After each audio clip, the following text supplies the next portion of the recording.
청취자 여러분, 혹시 이런 상황 한번 상상해 보시겠어요? 팀원들 급여도 올려주고 사무실 환경도 정말 싹 바꿨는데 왜 다들 일할 맛이 안 난다고 할까요? 성과는 그대로고요. 네, 맞아요. 성과는 제자리 걸음이고 만약 당신이 이런 상황에 놓인 리더라면 정말 답답하지 않을까요? 정말 막막하죠. 이게 그냥 저희가 만들어낸 이야기가 아니고요. 오늘 저희가 함께 들여다볼 자료에 나오는 실제 고민입니다. 오늘 저희 손에 들린 자료는 2호인 이론으로 이직률 문제 해결이라는 제목의 아주 흥미로운 사례 연구 노트예요. 네, 국내의 한 중견 제조업체 에코메카라는 곳의 이야기죠. 맞습니다. 이 에코메카가 어떻게 그 고질적인 이직률 문제를 해결했는지 그 전 과정을 담고 있는데요. 이번 저희 탐구의 미션은 아주 명확합니다. 직원 만족과 동기부여, 이 알 것 같으면서도 어려운 문제의 본질을 파고들어서 단순한 임시방편이 아니라 근본적인 해법을 같이 찾아보는 겁니다. 그리고 이 모든 이야기의 열쇠를 준 개념이 바로 허즈버그의 2호인 이론입니다. 오늘 저희는 이 이론이라는 렌즈를 통해서 에코메카의 문제를 한번 진단해보고 또 해결책을 찾아가는 과정을 따라가 볼 거예요. 네네. 여기서 가장 먼저 머리에 딱 박아둬야 할 재미있는 전제가 하나 있습니다. 바로 만족의 반대말은 불만족이 아니다라는 아이디어에서 모든 게 시작된다는 점이죠. 이야, 시작부터 흥미로운데요? 만족의 반대가 불만족이 아니라니. 그럼 뭐죠? 뭔가 무만족 이런 건가요? 그런 개념이죠. 이건 이따가 꼭 제대로 파고들어야겠네요. 좋습니다. 그럼 먼저 문제의 현장, 에코메카의 생산팀으로 한번 들어가 보죠. 자료를 보니까 상황이 꽤 심각했던 것 같아요. 네, 맞습니다. 이 중견 제조업체 에코메카의 생산팀은 직원들이 계속 회사를 떠나는 높은 이직률, 그리고 남아있는 직원들의 낮은 만족도.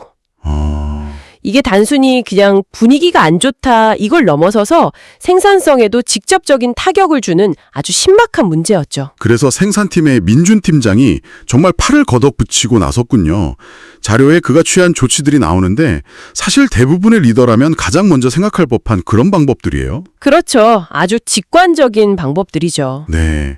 직원들 급여를 올려주고 또 낡은 장비나 휴게 공간 같은 근무 환경을 개선하는데 꽤 많은 돈과 노력을 쏟아부었더라고요. 네. 솔직히 이 정도 해주면 직원들이 와, 우리 회사 최고 하면서 의욕이 막 샘솟을 거라고 기대하는 게 당연하지 않나요? 그게 바로 가장 흔하고 또 어떻게 보면 가장 쉬운 접근법이죠. 맞아요. 문제의 원인을 조건의 부족함에서 찾는 거거든요. 네네. 하지만 결과는 이 민준 팀장의 기대를 완전히 배신했습니다. 자료에 따르면 이런 노력에도 불구하고 직원들의 업무 몰입도나 성과가 전혀 눈에 띄게 나아지지 않았다고 해요. 아니, 돈은 돈대로 썼는데. 그렇죠. 불평의 목소리는 좀 줄었을지 몰라도 그게 적극적인 참여나 성과 향상으로 이어지지는 않은 거죠. 정말 리더로서 가장 힘 빠지는 상황에 직면한 겁니다. 바로 그 지점에서 민준 팀장이 깊은 고민에 빠진 거죠. 아니, 도대체 뭐가 문제일까? 해줄 수 있는 건 다 해준 것 같은데 왜 사람들의 마음은 움직이지 않는 걸까? 이건 비단 민준 팀장만의 고민이 아닐 거예요. 많은 리더나 조직이 비슷한 경험을 하거든요. 바로 그 막다른 길에서 아주 중요한 전환점이 찾아옵니다. 민준 팀장이 HR 컨설턴트랑 상담을 하다가 허즈버그의 2호인 이론이라는 걸 처음 듣게 된 거죠. 이 이론이 그의 고민에 완전히 새로운 프레임을 씌워줍니다. 네. 아까 제가 만족의 반대가 불만족이 아니라고 했잖아요. 네, 그게 계속 궁금했어요. 그게 무슨 뜻이냐면 만족감에 영향을 주는 요인이랑 불만족에 영향을 주는 요인이 아예 서로 다른 종류라는 겁니다. 네. 그러니까 하나의 저울 위에서 만족과 불만족이 움직이는 게 아니라 각자 다른 두 개의 저울을 가지고 있다는 거죠. 잠깐만요. 그건 좀 헷갈리는데요. 보통은 불만족이 사라지면 그럼 만족스러운 상태가 된다고 생각하잖아요. 그렇죠. 그게 아니라는 건가요? 정확합니다. 바로 그게 이 이론의 핵심이에요. 이론에서는 요인을 딱 두 가지로 나눕니다. 첫 번째가 위생 요인, 영어로는 hygiene factors예요. 위생 요인. 네, 여기에는 민준 팀장이 그토록 개선하려고 애썼던 급여, 근무 환경, 회사 정책, 상사와의 관계 이런 것들이 포함됩니다. 왜 하필 위생이라는 이름이 붙었을까요? 그게 우리 주변의 위생 상태를 생각해보면 아주 쉬워요. 알 것 같아요. 주변이 막 더럽고 냄새나면 당연히 짜증나고 불쾌하죠. 그렇죠. 하지만 주변이 아주 깨끗하다고 해서 갑자기 막 행복감이 솟구치고 그러진 않잖아요. 바로 그겁니다. 완벽한 비유예요. 그냥 불편하지 않은 상태가 되는 거지. 그런 느낌인가요? 네. 위생 요인이 부족하면 직원들은 불만을 느낍니다. 하지만 이걸 다 채워준다고 해서 만족이나 열정이 생기는 게 아니에요. 그저 불만이 없는 상태, 즉 영의 상태가 될 뿐입니다. 아, 월급이 올랐다고 해서 갑자기 내일이 더 의미 있게 느껴지거나 내일에서 엄청난 성취감을 느끼게 되지는 않는 것 같아요. 불만을 없애는 효과는 있지만 동기를 부여하는 힘은 없다는 거죠. 와. 그렇다면 민준 팀장이 했던 노력은 결국 직원들의 점수를 마이너스에서 0으로 만드는 작업이었을 뿐 플러스를 만들지는 못했다는 거네요? 정확하게 보셨습니다. 그럼 사람들을 진짜로 움직이게 만들고 그 점수를 플러스로 만드는 건 대체 뭔가요? 그게 바로 두 번째 요인, 동기 요인, 즉 모티베이터즈입니다. 동기 요인. 네, 이름 그대로 동기를 부여하는 것들이죠. 예를 들면 내가 이 일을 통해 무언가를 해냈다는 성취감, 네네. 내 노력과 성과를 다른 사람에게 인정받는 것, 업무 그 자체에서 오는 재미와 의미, 내가 책임지고 무언가를 할 수 있다는 책임감, 그리고 이 일을 통해 내가 더 성장하고 있다는 성장의 기회, 이런 것들입니다. 아, 이 동기 요인들이 채워질 때 비로소 사람들은 만족감을 느끼고 일에 몰입하게 되는 거예요. 이 설명을 듣고 나니까 민준 팀장이 느꼈을 그 충격이 정말 이해가 되네요. 자료에도 그의 깨달음이 이렇게 적혀 있어요. 우리 직원들은 단지 불만만 있었던 게 아니었어. 동기 요인이 완전히 고갈되어 있었구나. 그렇죠. 이건 뭐 문제를 보는 렌즈를 완전히 갈아 끼운 거잖아요. 맞습니다. 그러니 해결책의 방향도 당연히 180도 달라질 수밖에 없었겠죠. 그 후 그의 실행 계획은 아주 체계적으로 변합니다. 위생 요인과 동기 요인이라는 두 개의 바구니의 문제를 나눠 담기 시작한 거죠. 우선 위생 요인부터 다시 점검했어요. 불만의 뿌리를 완전히 뽑아내자는 생각이었죠. 단순히 돈을 쓰는 걸 넘어서서 낡고 위험했던 안전장비를 최신으로 전면 교체하고 직원들이 눈치 보지 않고 편히 쉴 수 있도록 휴게 공간의 시설과 운영 방식을 개선했어요. 또 현장에서 오랫동안 불합리하다고 여겨졌던 근무 규칙들도 직원들의 의견을 들어서 개정했고요. 이 모든 작업이 만족을 위한 게 아니라 불만을 없애는 기본 공사라는 걸 명확히 인지하고 있었다는 점, 그게 중요해 보이네요. 아주 중요한 포인트입니다. 이 기반 공사가 부실하면 그 위에 아무리 멋진 동기부여 프로그램을 지어봤자 사상 누각이 될 수 있거든요. 그렇죠. 최소한의 존중과 안정감이 느껴지는 환경을 만드는 게 선행되어야 했던 거죠. 그리고 진짜 게임은 그 다음부터 시작됐군요. 바로 동기 요인 강화 전략. 이전과는 완전히 다른 시도들이 눈에 띄더라고요. 첫 번째가 자율권 부여인데 이게 생산팀 같은 곳에서 어떻게 가능했을까 싶어요. 대부분 정해진 매뉴얼대로 움직여야 하는 곳이잖아요. 아, 그거 정말 좋은 질문입니다. 여기서 말하는 자율권은 마음대로 하라는 그런 방임이 아니었어요. 네. 예를 들면 정해진 생산 목표만 달성한다면 부품을 옮기는 순서나 작업대 배치를 팀원들이 스스로 논의해서 바꿔볼 수 있는 그런 작은 권한을 준 거예요. 매일 똑같이 하던 일에 어떻게 하면 더 효율적일까라는 자기만의 생각을 개입시킬 여지를 준 거죠. 와. 시키는 일이 나의 일이 되는 순간 책임감과 업무 그 자체라는 동기 요인이 자극받기 시작합니다. 그런 작은 변화가 큰 차이를 만드는군요. 그리고 두 번째는 성취와 인정을 위한 우수 개선 제한상 제도였는데 사실 이런 건 다른 회사에도 많지 않나요? 많죠. 이게 특별히 효과가 있었던 이유가 있을까요? 민준 팀장은 이걸 그냥 형식적인 상으로 만들지 않았어요. 오. 자료를 보면 제안이 채택되면 그 아이디어를 낸 직원이 직접 개선 과정의 리더 역할을 하도록 지원했어요. 아, 직접 참여하게? 네. 그리고 그 결과로 생산성이 얼마나 올랐는지 모두가 보는 앞에서 구체적인 데이터와 함께 발표하고 팀장과 동료들이 공개적으로 박수를 쳐주며 인정해줬죠. 와. 내 작은 아이디어가 실제로 변화를 만들었다는 성취감? 그리고 그 노력을 모두가 알아준다는 인정의 경황을 극대화한 겁니다. 자신의 영향력을 정말 눈으로 확인하게 해준 거네요.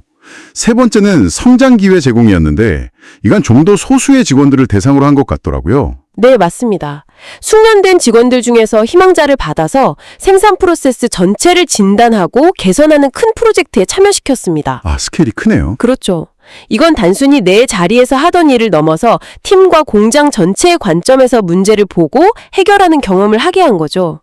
새로운 기술 교육도 받고 다른 부서와 협업도 하면서 개인의 역량이 커지는 걸 스스로 느끼게 한 겁니다. 네네. 성장이라는 동기 요인을 아주 직접적으로 건드린 전략이었어요. 듣고 보니 이 모든 활동들이 일회성 이벤트로 끝나지 않도록 관리하는 게 정말 중요했겠어요. 맞습니다. 그래서 마지막으로 지속적인 관리 체계를 만들었죠. 주기적으로 만족도 조사를 하는데 질문 항목을 아예 위생요인 만족도와 동기요인 만족도로 나누어서 측정한 거예요. 아, 질문 자체를 바꿨군요. 그래서 우리 팀은 지금 월급에 대한 불만은 없지만 성취감을 느낄 기회가 부족하구나 같은 이런 과학적인 진단이 가능해졌고 그걸 바탕으로 계속해서 부족한 부분을 채워 나갔다고 합니다. 와, 정말 체계적이네요. 이론을 그냥 아는 데서 그친 게 아니라 완전히 조직 운영의 시스템으로 녹여냈군요. 그래서 이 모든 노력의 결과는 어땠나요?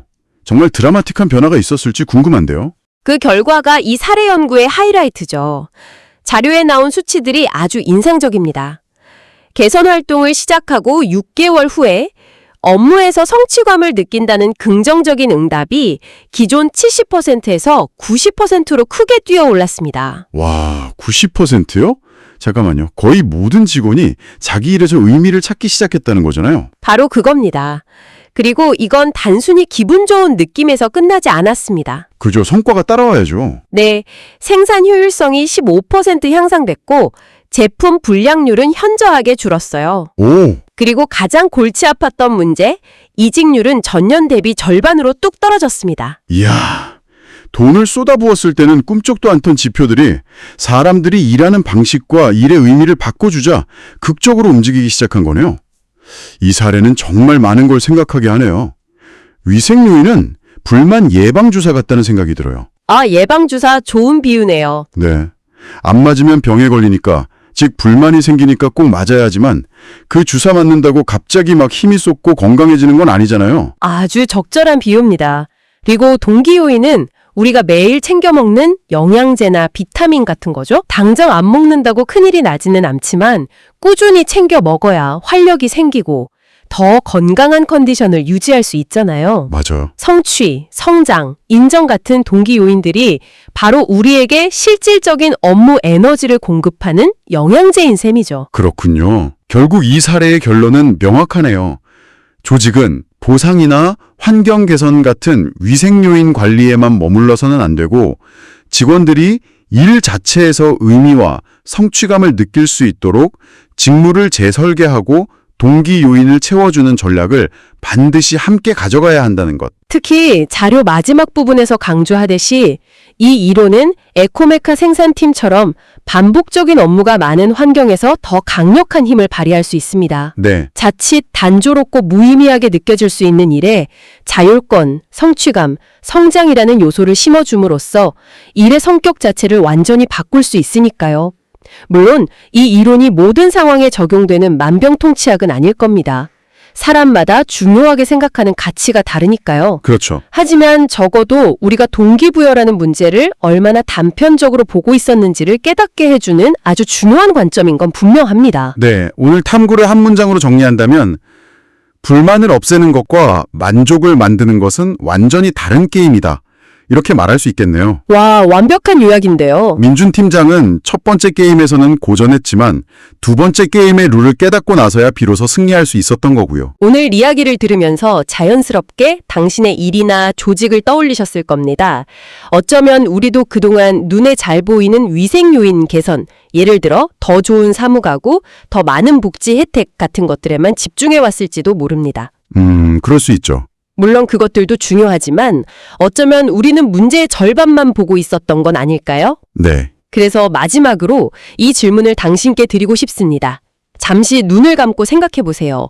만약 내일 당장 월급이나 휴가와는 전혀 상관없이 당신의 가슴을 뛰게 할, 당신의 동기를 깨울 아주 작은 동기 요인 하나를 스스로 만들거나 팀에 요구할 수 있다면 그건 무엇이 될 수 있을까요?